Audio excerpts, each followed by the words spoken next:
بسم الله الرحمن الرحيم لم يكن الذين كفروا من أهل الكتاب والمشركين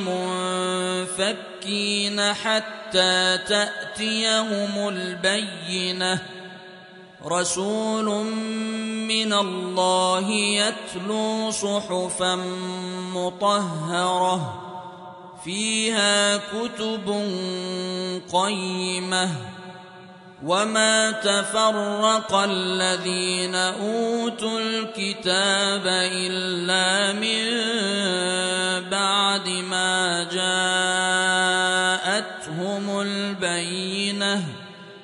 وما أمروا إلا ليعبدوا الله مخلصين له الدين حنفاء ويقيموا الصلاة ويؤتوا الزكاة وذلك دين القيمة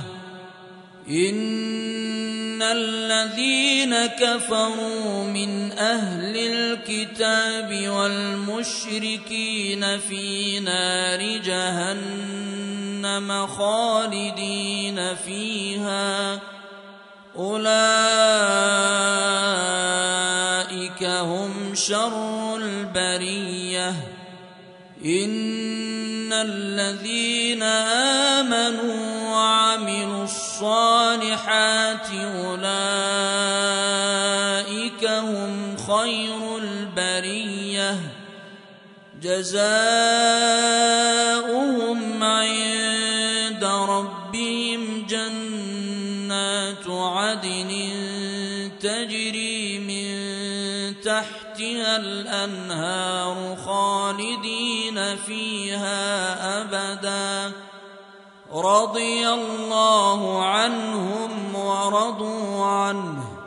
ذلك لمن خشي ربه.